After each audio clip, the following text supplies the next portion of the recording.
So we're out here in Long Island to talk to this woman called Tara. Tara has been battling mast cell disease for the better part of 5 years, so we're going to talk to her and find out more about her story. Let's go.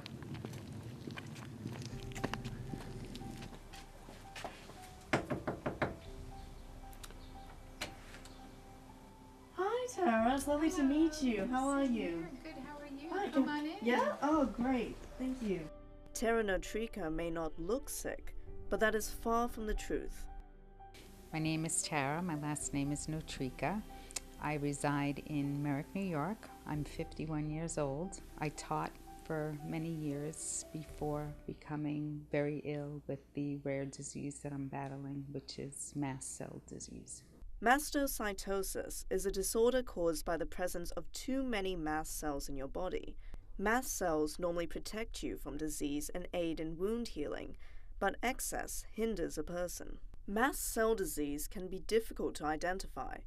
I did spend about 5 years being misdiagnosed or underdiagnosed, as the terminology is. Do you feel as if the healthcare system failed you?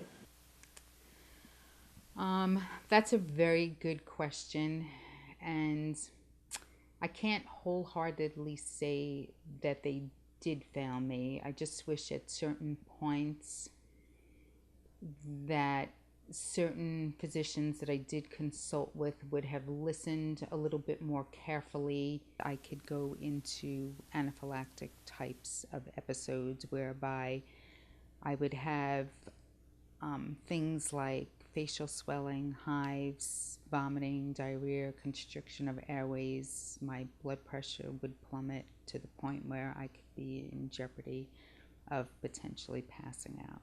The passing out is the most concerning. Due to how easily Tara's symptoms can be triggered, she cannot drive. This limitation prompted her to begin fighting for something else on top of her health, a bill to help other families in her situation. The primary purpose is for school districts to consider on a case-by-case basis a particular situation in which a child may have either a parent or a guardian that may be battling some type of chronic illness. The bill's purpose reads, allows boards of education to provide certain children transportation to school for a lesser distance than 2 miles. As Long Island doesn't have the public transportation system as New York City does, this bill would surely be helpful to many families. To say that there were times when I thought, what would happen if, God forbid, both of us died?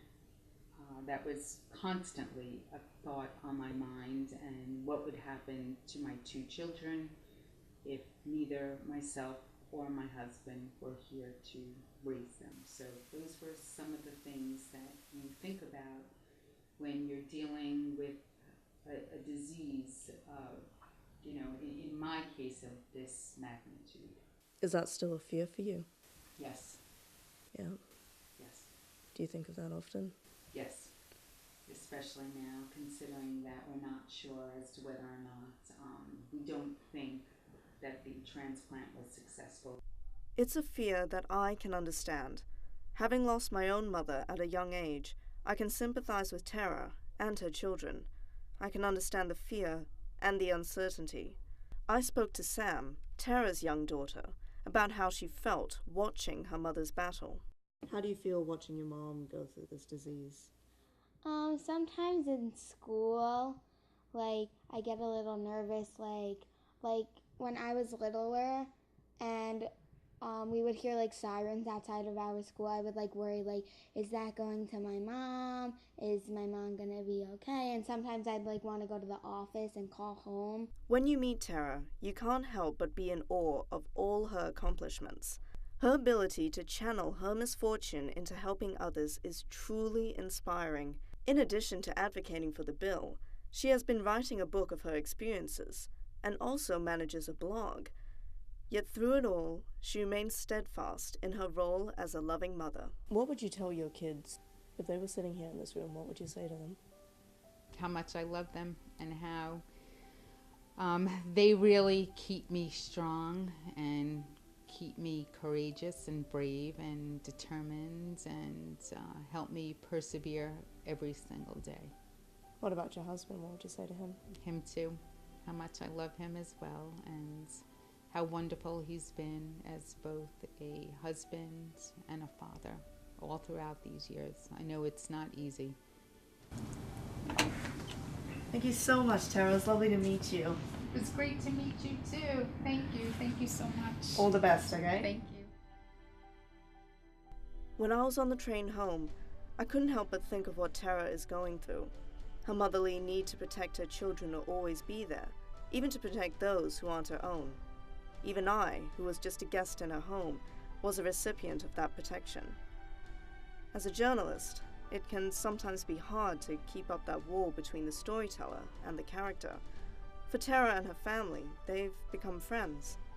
I truly hope the best for Tara, and that this bill is passed, as it ought to have been years ago, in order to relieve at least one anxiety for a family going through something so difficult.